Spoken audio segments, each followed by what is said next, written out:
하나님이여 진리의 말씀 속에서 하나님의 음성을 듣는 저희들이 되게 해 주시옵소서. 예수 그리스도 이름으로 기도합니다. 아멘. 오늘 주시는 말씀을 찾아서 우리가 교독으로 봉독하겠습니다. 신약성경 누가복음 2장 1절로 7절의 말씀입니다.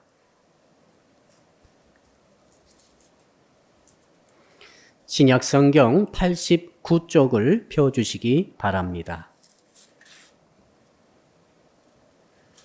누가복음 2장 1절로 7절의 말씀 읽을 때에 제가 먼저 1절의 말씀을 읽겠습니다. 그때에 가이사 아구스도가 영을 내려 천하로 다 호적하라 하였으니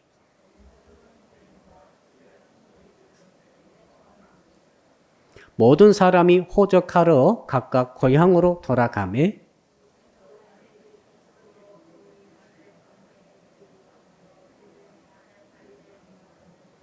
그 약혼한 마리아와 함께 호적하러 올라가니 마리아가 이미 잉태하였더라. 같이 읽읍시다. 첫 아들을 낳아 강보로 싸서 구유에 뉘었으니 이는 여간에 있을 곳이 없음이러라. 아멘. 오늘 주신 말씀의 제목 한번 따라 합시다. 리세팅 신앙으로 구유로 내려갑시다. 왜 우리는 구유, 말 여물통이죠. 구유로 내려가야 합니까? 하나님께서 2000년 전에 베들레헴 부근 산지에서 양을 치던 목동들에게 나타나셔서 하셨던 말씀 때문에 그렇습니다. 거기 11절을 현대인의 번역으로 읽어드리겠습니다. 오늘 밤 다윗의 동네에 너희를 위하여 구주가 나셨으니 그분이 곧 그리스도 주님이시다. 그 증거로서 너희는 포도기에 쌓여 구유에 뉘어있는 갓난아기를 볼 것이다. 볼 것이다 무슨 말입니까? 가서 보란 말이죠. 베들레헴 거기에 양을 치던 목동들은 이 말을 듣고 천사가 직접 하신 말씀을 듣고 나서 있을 수가 없었습니다. 그래서 그들이 말합니다. 빨리 가자. 빨리 가서 방금 천사가 했던 하나님 전했던 그 하나님의 말씀을 들었으니 가서 이 소식을 전하자라고 해가지고 가는 것이죠. 어디로 가야 되겠습니까? 아기 예수가 계신 곳으로 가야 합니다. 아무 곳이나 가면 안 됩니다. 그러면 아기 예수가 어디에 계십니까? 예루살렘 왕궁에 있을까요? 아니면은 아마 그 근방에 가장 좋고 큰 호텔 같은 숙박업소에 계실까요? 아니면 지금 출산하시기 때문에 가장 출산원 큰 병원에 계실까요? 아니면 귀족이 가장 크게 소유하고 있었던 넓은 저택에 계실까요? 오늘 말씀 보니까 베들레헴에 있는 바로 다윗의 동네가 베들레헴입니다. 베들레헴에 있는 외양간 안에 구유에 지금 포대기로 쌓여가지고 눕혀져 있는 바로 그 외양간을 찾아가라 이렇게 말씀하고 있습니다. 참 정말로 하나님의 아들께서 이 땅에 오시는 방식이 독특하십니다. 저는 오늘 말씀을 통해서 우리에게 주시는 하나님의 음성을 듣기를 소원합니다. 미가 선지자가 일찍이 그런 말했죠. 베들레헴 에브라다야 너는 유다 족속 중에 작을지라도 이스라엘을 다스릴 자가 네게서 내게로 나올 것이라. 그의 근본은 상고의 영혼에 있느니라. 베들레헴 한번 따라할까요? 베들레헴. 베들레헴은 떡집이란 뜻이에요. 혹은 빵집이란 뜻이고 우리식으로 하면 밥집이에요. 그리고 베들레헴은 예루살렘에서 8km 떨어져 있는데 산골 중에 산골이 있습니다. 동네가 크지 않아요. 지금 2000년 지났는데 지금도 베들레헴에 가보게 되면은 아주 허술하고 작고 초라한 가난한 동네에 불과합니다. 근데 하나님의 아들께서 이 땅에 태어나실 때에 선택하신 곳이 왕궁도 아니고 수도 예루살렘도 아니고 화려한 곳도 아니고 가장 낮고 낮은 곳 그곳의 외양간의 구유에 뉘어지심으로 태어나셨다 하는 사실이죠. 여러분 여기에서 우리가 무엇을 알 수 있습니까? 우리 하나님께서는 낮은 곳으로 오시기를 좋아하시는 것 같습니다. 이거 틀림없는 것 같습니다. 만약에 우리 하나님께서 높은 곳을 좋아하신다면 절대로 베들레헴 구석에 태어나지 않으실 것입니다. 절대로 외양간에 태어나지 않고 특히 구유에 어떻게 뉘어지시겠습니까? 아마 그 근방에서 가장 화려하고 멋지고 높고 휘황찬란한 정말로 모든 사람이 첫 보면 다 알 수 있는 그곳에 태어나지 않으셨겠습니까? 그런데 왜 이렇게 말 구유에 태어나셨을까? 오늘 이 말씀을 통해서 우리에게 주시는 하나님의 음성이 저는 있다고 믿습니다. 심각한 말씀이 있습니다. 그래서 우리 신앙을 리셋해야 합니다. 이 하나님의 말씀을 들은 다음에 내 신앙에 삭제해야 할 부분이 있는 것들은 삭제해버리고, 자, 우리가 프로그램을 옛것은 삭제해야 됩니다. 옛것을 삭제해야 새 프로그램이 작동되는 것이죠. 지금까지 우리가 어떻게 살아왔든지, 어떻게 예수님을 믿는다고 믿어왔든지 간에 오늘 말씀의 진리의 조명을 딱 받은 다음에 아, 이게 잘못됐구나, 이게 좀 비틀어졌구나, 이게 참 왜곡됐구나 하는 것들은 전부 삭제하시기를 바랍니다. 그리고 새로운 말씀에 의해서 주어지는 신앙으로 리셋하는 거죠. 재출발하는 것입니다. 자, 여러분, 특히 예수께서 태어나신 곳은 외양간입니다. 그때 당시 외양간은 우리 한국의 시골 농촌의 외양간처럼 된 게 아닙니다. 그게 아니라 거기에는 베들레헴은 산지이기 때문에 동굴이 많아요. 동굴 입구에 적당히 칸을 막고 나서 동굴 안에가 바로 외양간입니다. 자, 그러니까 요셉과 마리아가 잉태가 돼가지고 이제 산딸이 됐는데도 불구하고 아구스투스라고는 황제가 명령을 내렸습니다. 전 세계 자기 영역에 호적 명령을 내렸어요. 그때 당시 호적은 어떻게 하는가 하면 자기 고향으로 가서 등록해야 돼요. 자, 그러니까 전라도 해남에서 태어난 사람이 호적령 받으면은 산딸이 오늘 내일 모레임에도 불구하고 충청도까지 고향으로 가는 거예요. 걸어서. 아, 정말로 보통 일이 아닙니다. 마리아가 보통 일이 있으면 가겠습니까? 절대로 못 갑니다. 산딸이 어디 갑니까, 지금? 무거워가지고. 그러나 아구수도가 황제가 명령해가지고 예외가 없습니다. 무조건 가야 했습니다. 그것이 어디입니까? 자, 다윗의 동네가 바로 베들레헴인데 베들레헴이 요셉, 남편 요셉의 고향이에요. 거기가 호적이 있었어. 그러니까 그곳에 가서 내가 이렇게 있다고 신고를 하고 나서 이제는 세금을 내는 것이죠. 성도 여러분, 그러니까 외양간이 말이죠. 동굴 속에 있기 때문에 그 똥과 오줌 냄새가 얼마나 참 아주 심했을 것 아니겠습니까? 무슨 환풍기가 있겠어요? 창문이 있겠어요? 이것밖에 없는 거죠. 근데 다른 곳은 전부 다 여관이 빈자리가 없었습니다. 여기서 말하는 여관은 게스트하우스를 말합니다. 그 베들레헴은 변변한 여관도 없었어요. 그저 각각 집에 손님방으로 아마 한두 개씩 갖고 있었을 것인데 거기가 꽉 차버린 거죠. 친척집도 꽉 찼어요. 그리고 혹시 빈자리가 있다 할지라도 거기서 어떻게 아기를 낳겠어요? 그 옆에 또 많은 손님들이 함께 있을 것 아닙니까? 이게 도저히 환경이 안 돼서 어쩔 수 없이 밑에 있는 동굴의 외양간 안에 들어갔다. 이렇게 보여집니다. 그리고 외양간에서도 어디입니까? 자, 지금 이 목동들이 명령받은 다음에 이제 예수를 찾아갑니다. 찾아가는데 가브리엘 천사가 했던 말을 생각해 봅니다. 아, 다윗의 동네 베들레헴이구나. 그건 다 알고 있었어요. 그 베들레헴으로 가는 것입니다. 그리고 어디요?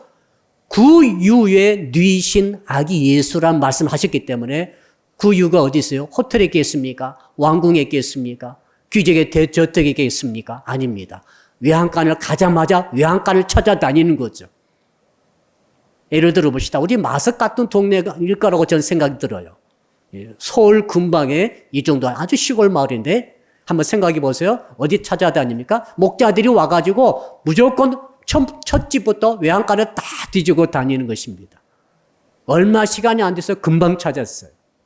사람이 거할 만한 외양간을 금방 찾은 거죠. 보니까 정말로 구유에 한 아기가 포대기에 쌓여가지고 뉘어져 있는 것이죠. 그래서 목동들은 금방 알았습니다. 아, 이분이 바로 방금 전에 가브리엘 천사가 말씀하셨던 아기 예수요 그리스도 주 메시아이구나라고 금방 알았어요. 그래서 그 자기가 방금 들었던 그 천사가 전해줬던 모든 말씀을 그 요셉과 마리아에게 전달해 드렸어요. 그리고 가면서 20절 보니까 이렇게 되어 있죠. 가브리엘 천사가 했던 모든 말 그대로인 것을 보고 알고 가면서 주님을 찬미하더라. 이게 오늘 본문의 내용입니다. 사랑하는 성도 여러분, 그래서 우리는 아기 예수를 만나야만 됩니다. 그래야만 생명을 얻되 구원을 얻지 않겠습니까? 그런 의미가 있는 거죠. 그래서 아기 예수를 만나기 위해서는 어떻게 해야 됩니까? 낮은 곳으로 내려가야 할 줄로 믿습니다. 한번 따라 할까요? 낮은 곳으로 내려가야 합니다. 자, 낮은 곳으로 가시게 되면 그곳에 주님이 계세요. 근데 반대로 높은 곳으로 올라간다 합시다. 화려한 곳, 힘이 있는 곳, 권력이 있는 곳, 돈이 많은 곳, 높은 곳으로 막 올라간다 합시다. 우리는 다 높은 곳으로 올라가려는 속성을 다 가지고 있어요. 그런 본성을 다 가지고 있어요. 올라가서 보십시오. 주님이 안 계세요. 세상적으로 가장 위대하고 높은 곳에 올라갔는데 그곳에 주님이 안 계시다면 그 사람은 망하는 거예요. 근데 오늘 주께서 주신 메시지가 그걸 말해 주는 것입니다. 가장 낮은 곳, 가장 작은 동네 베들레헴, 거기서도 외양간, 거기서도 구유, 점점 내려가죠. 구유는 땅바닥 위에 있습니다, 지금. 더 이상 내려갈 데가 없는 거죠. 가장 낮은 것이죠. 짐승이 사는 것입니다. 왜 그러겠어요? 우리 사람은 죄인 아닙니까? 하나님이 없다는 자들은 멸망하는 짐승과 같다고 성경이 말하고 있습니다. 자, 그러니까 예수께서 괜히 그곳에 가신 것 아닙니다. 예수께서 이 땅에 오실 때 누구를 구원하고자 오셨습니까? 의인이 아니라 죄인을 구원하러 오신 줄로 믿습니다. 죄인이 어디 있어요? 영적으로 생각해 보십시오. 죄인은 화려한 천국 같은 곳에 깨끗한 곳에 살고 있지 않습니다. 죄인은 더럽습니다. 죄인은 냄새가 나는 거예요. 죄인은 가장 비천합니다. 그래서 영적으로 따지게 되니까 양간 같은 곳에 있겠다 이 말이죠. 거기서도 땅바닥에 바로 발을 딛고 있는 이 말 먹이통, 말 여물통 같은 곳에 그곳에서 더러운 가운데서 죄와 더불어 먹고 살고 오는 인생도 있을 것 아닙니까? 그래서 주님이 그곳에 오신 줄로 믿습니다. 여러분, 그러므로 우리는 어떻게 됩니까? 낮은 곳으로 내려가야 할 줄로 믿습니다. 리셋하는 신앙 첫 번째가 바로 그것입니다. 높은 곳이 아니라 낮은 곳으로 내려가는 신앙이라 그 말이죠. 동방에서 박사들이 별을 보았습니다. 별을 보니까 심상치 않은 별입니다. 그거 전례로 다니엘 때부터 전례로 내려왔던 이런 모든 말씀들을 돌이켜보니까 그들이 비록 이방인이었지만 알게 되었습니다. 저 별은 메시아의 별이다. 그래서 그들은 아마 수백 리 길을 걸어서 혹은 낙타 타면서 쭉 왔을 것입니다. 별을 따라왔습니다. 처음에는 유대인의 새 왕이 태어났다는 메시지를 그들이 알고 있었기 때문에 처음에 무조건 왕궁으로 찾아갔어요. 왕이니까 왕궁에 태어났겠죠. 그런 생각을 하게 된 것이죠. 여러분, 그래서 예루살렘 왕궁에 들어가 보니까 누구를 만났습니까? 권력욕에 아주 물들어 있는 잔인한 헤롯 대왕과 그의 수하들이, 신하들이 쫙 있는 것입니다. 살기를 띠면서 그 아기 왕이 지금 어디에 태어났느냐라고 묻는 것이죠. 이걸 지금 동방박사들 알고 아마도 충격을 받았을 것 같아요. 왕궁에 계시지 않구나. 그러면 아기 예수가 어디 계실까? 왕이시지만 드디어 그들은 별의 인도를 받아서 어디로 갔습니까? 베들레헴 마구간 구유에 뉘어진 아기 예수를 만나 경배를 올린 줄로 믿습니다. 왕궁 찾아가면 주님을 못 만납니다. 사랑하는 성도 여러분, 여러분들이 자꾸 높은 곳으로 가려다가는 주님을 만나지 못합니다. 이게 너무너무 중요한 첫 번째 메시지예요. 우리가 예수를 구주로 믿은 가운데 내가 더 높은 곳으로, 더 나은 곳으로, 더 행복한 곳으로, 더 부한 곳으로, 더 권력 있는 곳으로, 더 정말 재미있는 곳으로 계속 올라가는 스타일로 방향 잡고 있다고 한다면 그 사람 아마도 주님을 못 만날 것입니다. 그 프로그램을 지워버려야 돼요. 주님을 만나려면. 주님이 그곳에 안 계세요. 여러분들이 출세하고 입신양명하고 대부호가 돼가지고 그곳에 주님이 계십니까? 안 계세요. 미안합니다. 안 계세요. 권력력에 피 흘리는 싸움만 벌어지고 있는 생존 경쟁의 현장만 여러분 만나게 될 것입니다. 주님이 어디 계십니까? 낮은 곳에 계시는 것이죠. 여러분, 인류 사회가 정말 비극이 연속되고 있습니다. 비극이 또 비극을 낳고 계속 슬픔과 아픔과 전쟁과 싸움과 서로 죽고 죽이는 일들이 계속 인류 역사에서 끊어지지 않는 이유는 뭐냐면 사람들이 높은 곳으로만 올라가려 하기 때문에 그래요. 권력을 향해서 얼마나 집중하고 있습니까? 부를 지으려고 얼마나 집중하고 있습니까? 세상의 인기를 얻으려고 얼마나 발버둥 치고 있습니까? 이러다 보니까 어떤 일이 있습니까? 권력 한번 잡으면 놓지 않으려고 하는 거예요. 부를 한번 잡으면 절대 놓지 않으려고 하는 거죠. 특권을 받으면 절대 특권을 놓치지 않으려고 길을 쓰는 것입니다. 말씀이고 윤리고 도덕이고 없는 거예요. 그래서 죽음이 일어납니다. 서로 죽고 죽이는 거예요. 상처를 받게 됩니다. 아픔을 겪게 됩니다. 사랑하는 성도 여러분, 여러분들이 세상에 살고 계십니다. 많은 성도들이 아픔을 겪었을 거예요. 상처를 받았을 거예요. 그러나 상처를 받기만 했습니까? 혹시 여러분들이 사회생활 하시면서 상처를 주지는 않았습니까? 높은 곳으로 올라가고자 하는 일은 방향 자체가 잘못됐다고 주님 말씀하십니다. 그래서 주님께서 성탄을 통해서 우리에게 메시지를 주시는 거죠. 높고 높은, 가장 높은 곳에 계신, 한없이 높은 곳에 계신 그분이 한없이 낮은 곳으로 내려오신 것을 보여주신 거예요. 이보다 더 정확한 메시지가 어디 있어요? 더 이상 없어요, 여러분. 한없이 크고 위대하시고 광대하신 창조주 예수 그리스도께서 어떻게 하셨습니까? 한없이 약하고 작은 갓난 아이 핏덩이로 태어나신 것 보여주시지 않습니까? 이것이 진리라는 거예요. 너희들이 크고 장대하고 인기 높고 정말 모든 것을 정복하고 장악하는 그곳에 진리가 있는 것이 아니라 너희들이 가장 낮은 곳에 내려와서 옆에 사람을부터 섬기면서 그 사람들의 종이 되어서 희생하며 그들을 받들어 섬기는 이 모든 삶을 사는 곳에 그곳에 예수께서 계시고 하나님이 계시고 그곳에 말씀의 진리가 있으며 그것이 바로 진리 중에 진리라고 말씀하시는 것 아니겠어요? 이것이 우리가 2020년 성탄을 보내면서 이 새해를 맞이하기 전에 내가 정말 리셋하고 재출발해야 될 신앙이란 것입니다. 자, 그렇다면은 이런 사례는 굉장히 많이 있어요. 우리가 정말 좋아하는 찬송이 있더라고요. 성탄 찬송 중에 가장 좋아하는 찬송 몇 장입니까? 여러분 다 아실 거예요. 110장이죠. 고요한 밤, 거룩한 밤. 어제 그것을 불렀어야 되는데 우리가 못 모였습니다. 안타까워요.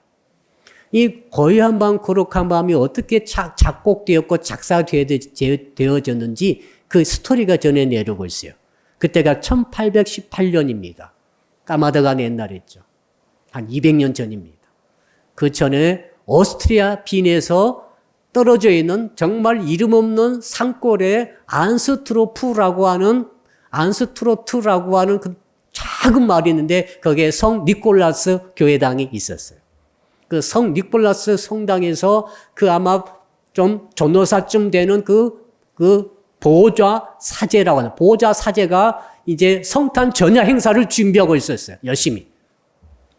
근데 웬일입니까? 교회당의 유일한 악기였던 오르간이 고장났어요. 소리가 목통이 되어버린 거죠. 그 성탄 전야에 정말 다 교인들이 와가지고 성가를 부르면서 이제 주님을 축하해야 될 텐데 하나 유일한 악기가 고장났으니 큰일 난 것입니다. 그래서 너무 시골해가지고 조율사를 부를 수가 없어요. 또 시간이 촉박해요. 그래서 자기가 가지고 있던 또 한 가지 유일한 악기가 있었어요. 그게 기타입니다. 기타가 있었어요. 그렇다면 빨리 기타에 맞는 곡을 작사를 해야 되겠다 생각을 한 거예요. 그건 정말 대단한 것 같아요. 참 전도사님이 그 짧은 시간에 성도들을 참 기쁨을 주기 위해서 하나님 예수님 오신 것을 축하하기 위해서 그 순간 자기가 이제 기도하면서 작사, 작곡을 해야 되는 거죠. 근데 작곡 실력은 없어요. 일단 작사를 해야 작곡이 나오지 않아요. 그러니까 작사하는데 너무 안타까우니까 하나님께 기도했다는 것입니다. 주님, 내가 시간이 없습니다. 지금 촉박한데 빨리 기타에 맞는 곡을, 성탄곡을 쓰게 하여 주십시오라고 간절히 기도하고 딱 쓰려고 펜을 들었는데 딱 장면이 떠오르는 거죠. 이게 하나님께서 주신 신비한 현상 아니겠습니까? 아기 예수가 태어났던 마구간이 다 보이는 거예요. 그 엄마와 아빠와 그리고 아기를 낳아가지고 어떻게 있는 그 모습이 눈에 쫙 떠오르면서 저절로 가사가 쓰여지는데 그게 바로 찬송가 110장 가사예요. 들어보실래요? 고요한 밤, 거룩한 밤, 어둠이 묻힌 밤. 주의 부모 앉아서 감사 기도를 드리네. 아기 잘도 잔다, 아기 잘도 잔다. 너무 통해하지만은 너무너무 아름다운 곡입니다. 그래서 작곡가, 음악 선생님이 한 분 계셨어요. 그 음악 선생님한테 빨리 작곡하라. 올밤에 써야 된다 했더니 즉석 작곡을 합니다. 그분도. 야, 그분도 진짜 하나님의 영감을 주신 게 틀림없어요. 작곡한 게 바로 110장의 곡입니다. 자, 지금 말이죠. 전 세계에서 가장 널리 알려진 곡이 바로 110장이에요. 작사자, 작곡자는 아무도 몰라요. 그냥 이름이 있는 작곡자도 아니고 작사가도 아니고 그 태어난 교회가 큰 수만 명 모이는 교회 위대한 지휘자 이런 사람 아니에요. 정말 이름 없는 산골에 이름 없는 이 보호자 사제에 그다음에 이름 없는 음악 선생님이 연합을 해가지고 만들어낸 곡이 바로 고요한 밤 거룩한 밤 아닙니까? 하나님의 은혜는 지금요 어디로 내려갑니까? 낮은 곳으로 내려가는 것입니다. 정말로 중요한 진리는 낮은 곳에 있는 거예요. 지금도 주님께서는 우리로 하여금 낮은 곳으로 내려가라고 말씀하십니다. 너의 신앙을 리셋해서 리스타트하라. 그 방향이 잘못되었다. 낮은 곳으로 가면은 내가 거기에 너희와 함께 있으리라. 이 말씀을 들으시기를 주 이름으로 축복합니다. 자, 그렇다면 구체적으로 어떻게 구유로 내려갈 수 있습니까? 오늘 말씀 쭉 살펴보니까 저는 두 가지 원리를 발견할 수가 있었습니다. 첫 번째는 한번 따라합시다. 영적으로 배가 고파야 합니다. 베들레헴은 뜻이 무슨 뜻이라고요? 좋아하는 빵집이에요. 밥집이에요. 갑자기 배가 고프시죠. 그리고 예수께서 누워지신 곳이 어디예요? 침상입니까? 요즘 비싼 아기 침대입니까? 아닙니다. 말 여물통입니다. 구유입니다. 지금 밥통입니다.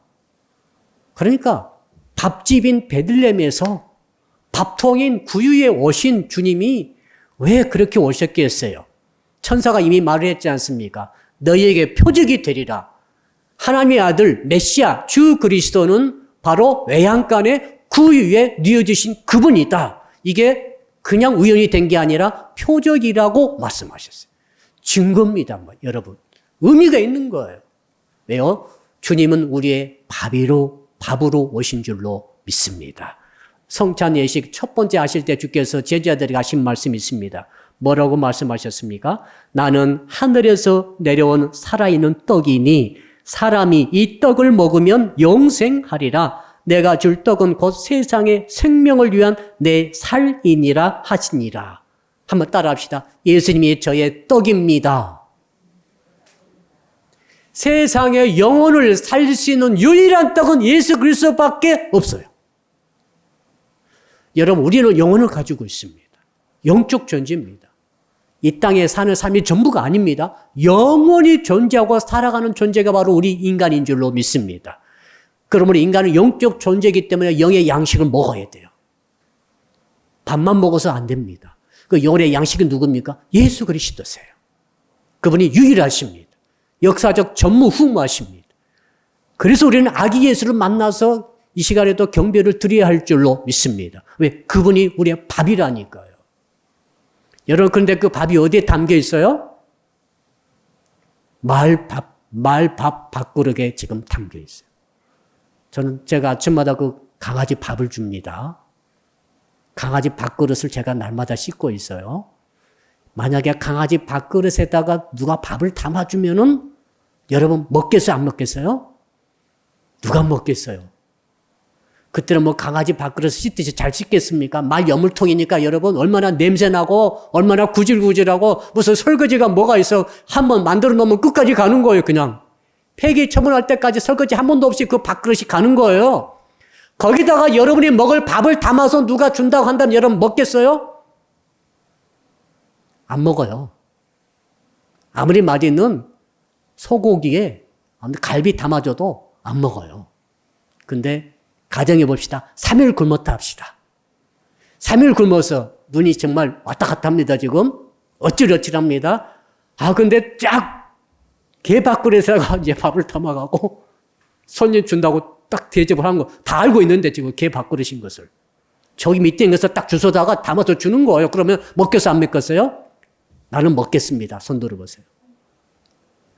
나는 안 먹겠습니다. 손 들어보세요. 아마 3일 굶어도 안 먹을 것 같아요. 예. 왜? 개 밥그릇은 다 알고 있는데. 근데 한번 또 가정해 봅시다. 일주일을 굶었어요.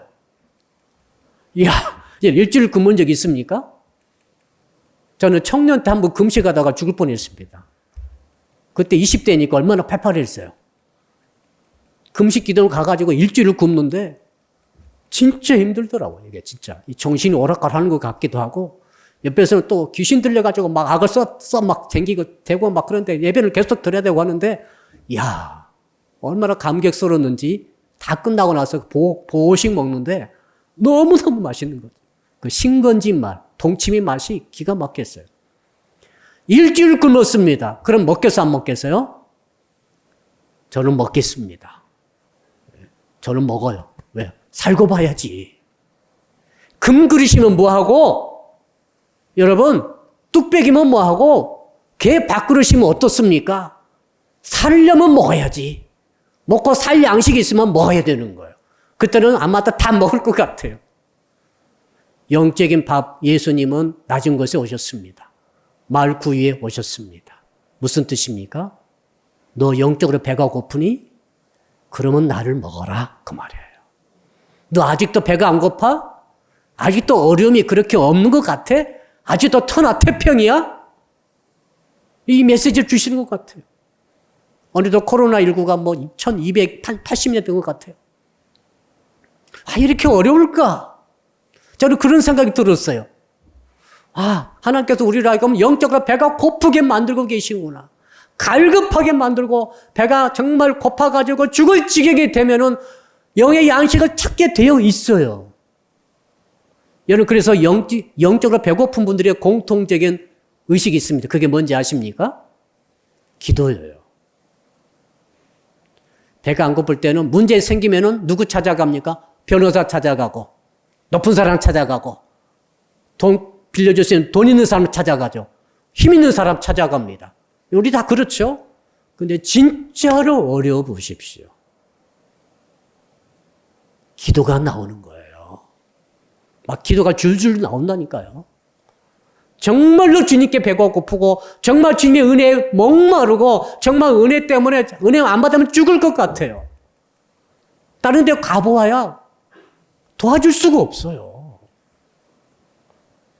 영적으로 배고프고 영적으로 목마르고 영적으로 갈급한 자, 마을 구유 속에 담겨있는 생명의 양식 예수 그리스도에게 나아가는 것이죠. 그게 뭡니까? 기도 아닙니까? 기도.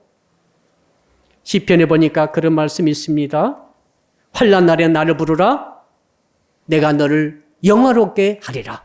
환난이 당하면은 지금 배가 고파가지고 지금 곧 아사 직전이라 그 말입니다. 그때는 주님을 불러야 됩니다.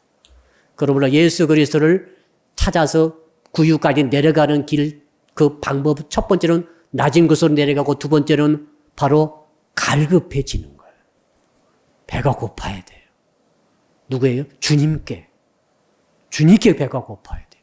진리의 배가 고파야 돼요. 여러분, 예수 그리스도를 사랑해야 돼요. 예수 그리스도를 사모해야 돼요. 이 성탄절 날 뭐 합니까? 즐겁습니까? 하나님이 쫙 잠재워 버리셨잖아요. 어제 정말 사일리언 나잇이었습니다. 어젯밤에 교회도 조용하고 떠들고 다닐 친구들도 없고 식당도 다 문 닫았잖아요. 클럽도 다 문 닫았잖아요. 야, 클럽 가고 싶은 친구들 얼마나 많았을까? 혹시 동해안 간 친구도 있을지 모르겠어요. 동해안에 거기 1.5단계라고 하더라고요. 맞는지 안 맞는지 저는 모르겠어요. 쉬었다 문 닫게 만드셔버렸다고 저는 그런 생각이 들었어요.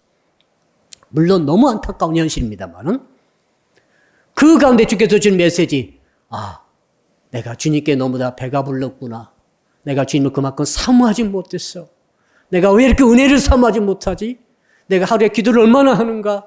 얼마나 내가 말씀을 사모하는가? 내가 예배를 얼마나 사모하는가? 이것이 회복되기를 주의 이름으로 축복합니다. 이것이 아기 예수를 만나는 길이죠. 마지막으로는 한번 따라합시다. 자신을 가장 낮추어야 합니다. 이제 목동들이 아기 예수를 찾았어요. 외양간에 들어가려는데 외양간 문이 낮아요. 그거 아십니까? 그 베들레헴에 키우는 짐승 가축들은 말이죠. 말은 없어요. 노새가 있어요. 당나귀가 그런 종류예요. 당나귀가 말이죠. 키가 말이죠. 1m밖에 안 돼요. 1m에서 1m 50 정도. 나귀 아시죠? 혹은 양과 나귀가 있을 것이라고 학자들이 추정하고 있습니다. 양과 나귀들은 문이 작아도 들어갈 수 있어요. 특히 양을 치는 목동들은 말이죠. 문을 작게 만들어요. 겨우 한 인간의 몸 하나, 양이 한 마리가 오고 가고 할 만큼 문을 낮추고 좁혀버려요. 그래야만이 일단 들어오면은 못 나가게 지킬 수 있잖아요. 목자가 그 문에서 자는 거 이렇게. 그러면 양이 못 나가죠. 또 짐승이 못 들어오죠. 그거요, 지금. 자, 313년도 콘스탄틴 황제가 기독교를 로마 제국에서 공인하죠. 그때 가장 큰 공헌은 그의 어머니였어요. 그 어머니가 말이죠. 은혜 받으신 분입니다. 아들을 설득해서 기독교를 공인하게 만들고 그 다음에 성탄 장소 베들레헴에 와가지고 그곳에 그때 당시에 교회를 세웠어요. 놀랍죠? 그리고 물론 후에 또 증축되고 개축도 됐습니다만 그 베들레헴 성탄 그 교회는 말이죠. 회교도들이 파괴하지 않았습니다. 왜요? 그거 들어가 보니까 동방박사 그림이 그려져 있거든요. 동방박사는 회교도들 옷을 딱 입고 있거든요. 그래서 그들이 바로 성탄교회는 불지르지 않았다고 합니다. 문제는 그 문이 말이죠. 높이가 제가 찾아봤어요. 1.2m예요. 저 현관문이 1.2m란 말입니다. 높이가. 지금도 있어요. 들어가려면 반드시 머리를 숙여야 돼요. 허리를 굽혀야 돼요. 머리를 들고 가면 어떻게 될까요? 머리 깨져요. 머리 깨진다고. 얼굴 깨집니다. 성도가 되어가지고 주님을 믿는다면서 머리 쳐들고 다니면 안 됩니다. 허리 굽히지 않으면 허리 부러져요. 그 메시지를 들으셔야 돼요. 자, 들어갔습니다. 뭐가 있습니까? 아기 예수가 침상에 계십니까? 땅바닥에 계신 거죠. 더 이상 낮을 데가 없어요. 집의 땅바닥이 아니라 외양간의 땅바닥이, 그 동굴 속의 땅바닥이기 때문에 들어갈 데가 없어요. 가장 낮은 곳에 계신 아기 예수께 경배를 드릴 때 어떻게 드렸겠어요? 머리를 땅바닥에 대고 경배를 드림으로 주 예수 그리스도와 만남이 이루어지게 되는 줄로 믿습니다. 이것이 주께서 오늘 주시는 세 번째 리셋의 신앙의 메시지입니다. 결론 내려보겠습니다. 리세팅 신앙으로 우리는 재출발해야 합니다. 지금까지 방식이 안 됩니다. 새롭게 출발하셔야 됩니다. 2021년은 정말 심상치 않습니다. 어떤 일이 있을지 아무도 모릅니다. 여러분, 그러므로 주께서 대안을 주시고 계십니다. 너의 신앙을, 지금까지 있었던 신앙을 삭제하라. 어떤 걸 삭제해야 됩니까? 자꾸 높은 곳으로 올라가려고 했던 것, 더 많이 가지며, 더 많이 누리며, 더 혼자 즐거워하며, 더 개인소유를 늘려라는 그 방향을, 프로그램을 삭제하라. 그리고 낮은 것으로 내려가 보지 않으련 방향의 리셋을 해야 할 줄로 믿습니다. 두 번째는 뭡니까? 두 번째로는 주께서 하신 말씀대로 영적으로 더 배가 고파야 돼. 영적으로 더 헝그리해져야 돼. 네가 영적으로 너무 태만하지 말아라. 지금 네가 사는 세상 인생살이는 안심할 상황이 아니야. 앞으로 너의 인생과 너의 영혼과 너의 나라와 너의 교회에 어떤 일이 있을지 네가 어떻게 아니? 지금 상황이 그렇게 보여주지 않니? 하면서 지금까지 했던 영적 안일의 프로그램을 삭제해야 돼요. 그리고 영적인 다시 배고픔. 정말 우리 옛날에 얼마나 우리 믿음의 선배들이 얼마나 배가 고파가지고 기도했습니까? 부르짖는 기도, 갈급한 기도, 그 사모하는 그 열정의 영적 그 정말 갈급함의 은혜가 있기를 주님으로 축복합니다. 이것이 두 번째 가져야 될 리셋의 신앙이고 마지막으로는 우리를 낮추는 거예요. 우리 얼굴과 머리가 깨지기 전에, 우리 허리가 부러지기 전에 주께서 하신 말씀 그대로입니다. 우리는 정말 낮춘 자세에서 섬김의 자세로 신앙 자체를 리셋해서 가야 할 줄로 믿습니다. 그럴 때 어떤 일이 있겠습니까? 우리 주님을 찬미하고 영광 돌리는 놀라운 결과가 일어나게 될 줄로 믿습니다. 기도하겠습니다. 자, 오늘 주신 말씀 붙들고 우리 한번 1분 동안 통성을 한번 기도하겠습니다. 사랑의 주님, 오늘 주께서 이렇게 리셋 신앙으로 구유로 내려가라고 말씀하시니 오늘 말씀을 들었나이다. 지금까지 있었던 높은 곳으로 승리와 성공과 아버지 장악하고 모든 것을 참 소유하는 쪽으로 가려고 했던 우리 방향을 이제는 낮추는 방향으로 내려가게 하여 주시옵소서. 더 섬기며 또 희생하며 봉사하며 나 자신을 모든 것에 양식으로 주시기 위해서 오셨던 그 주님의 뒤를 따라 우리도 낮은 곳으로 내려가는 저희들이 되게 하여 주시옵소서. 어떤 일이 있다 할지라도 영적으로 태만하지 않게 하시고 배부르지 않게 하시고 갈급한 자가 되게 하시고 배고픈 자가 되게 하시고 은혜를 사모하고 사모하는 자가 되어서 기도가 쉬지 않고 터져 나오는 저희들이 되게 하여 주시옵소서. 아버지 하나님, 무엇보다도 우리의 머리를 숙이기 원합니다. 허리를 굽히기 원합니다. 참으로 겸손으로 무장하기 원합니다. 겸손으로 허리를 띄기를 원합니다. 그리하여서 이 땅에 우리를 만나는 자들을 섬기는 저희가 되게 하시고 그들 높이는 자가 되므로 세상에 진정한 평화가 오도록 우리 주님이 역사해 주실 줄 믿습니다. 감사할 때 모든 말씀을 예수 그리스도 이름으로 축복하며 기도드려나이다. 아멘. 이제는 높고 높은 하늘 영광 보좌 버리시고 가장 낮은 그 이 땅에 오셔서 죄인들의 구주가 되어주신 우리 주 예수 그리스도의 은혜와 하나님의 독생자본에 주신 그 크신 사랑하심과 지금도 우리 가운데 계셔서 너의 신앙을 다시 한번 재출발하도록 하라고 말씀해 주시는 성령님의 교통하심이 오늘 말씀 붙들고 다짐하며 결단하는 오늘 모이신 모든 성도들과 각 가정에서 초소에서 예배드리신 모든 성도들 머리 위에 그리고 사랑의 빛교회 전체 위에와 해외에 있으며 군에 있으며 병상에 있으며 출타 중에 있는 형제자매 위에 그리고 이 나라와 민족과 세계 위에 이제로부터 영원토록 함께 하옵시기를 간절히 축원하옵나이다. 아멘.